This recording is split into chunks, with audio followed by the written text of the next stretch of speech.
ಸತತ ಸೋಲಿನಿಂದ ಹೊರಬಂದ ಸಿಎಸ್ಕೆ. ಹೌದು, ಕೋಲ್ಕತಾದ ಈಡನ್ ಗಾರ್ಡನ್ ಸ್ಟೇಡಿಯಂನಲ್ಲಿ ನಡೆದ 57ನೇ ಪಂದ್ಯದಲ್ಲಿ ಚೆನ್ನೈ ಸೂಪರ್ ಕಿಂಗ್ಸ್ ಕೆಕೆಆರ್ ವಿರುದ್ಧ 2 ವಿಕೆಟ್ ಗೆಲುವು ಪಡೆಯಿತು. ಆ ಮೂಲಕ ಟೂರ್ನಿಯಲ್ಲಿ 3ನೇ ಗೆಲುವು ದಾಖಲಿಸಿತು.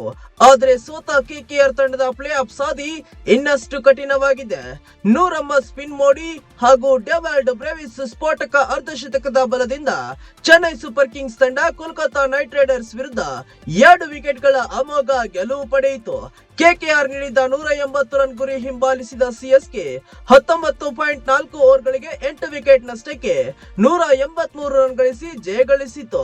ಇನ್ನು ಈ ಪಂದ್ಯದಲ್ಲಿ ಸೋಲು ಅನುಭವಿಸಿದ ಕೆಕೆಆರ್ ತಂಡದ ಪ್ಲೇ ಆಫ್ ಸಾಧಿ ಮತ್ತಷ್ಟು ಕಠಿಣವಾಗಿದೆ. ಇದೀಗ 11 ಅಂಕಗಳನ್ನು ಹೊಂದಿರುವ ಕೆಕೆಆರ್ ಇನ್ನುಳಿದ 2 ಪಂದ್ಯಗಳನ್ನ ಗೆಲ್ಲಲೇಬೇಕಾಗಿದೆ. ಒಂದು ವೇಳೆ ಗೆದ್ದರೂ ಕೆಕೆಆರ್ ನ ನಾಕ್ಔಟ್ ಭವಿಷ್ಯ ಇತರೆ ತಂಡಗಳ ಫಲಿತಾಂಶವನ್ನ ಅವಲಂಬಿಸಬೇಕಾಗುತ್ತದೆ. ಗೆಲುವಿನ ಕೊನೆಯಲ್ಲಿ ಬ್ಯಾಟಿಂಗ್ ಕಾಯ್ದುಕೊಂಡಿದ್ದ ಧೋನಿ ಕೊನೆಯ ಓವರ್ನಲ್ಲಿ 6 ಸಿಡಿಸಿ ತಂಡಕ್ಕೆ ಗೆಲುವು ತಂದುಕೊಟ್ಟರು. ಗೆಲುವಿನ ಬಳಿಕ ಮುಗುಳ್ನಕ್ಕೂ ಸೋಲಿನ ಸರಪಳಿಯಿಂದ ಹೊರಬಂದರು.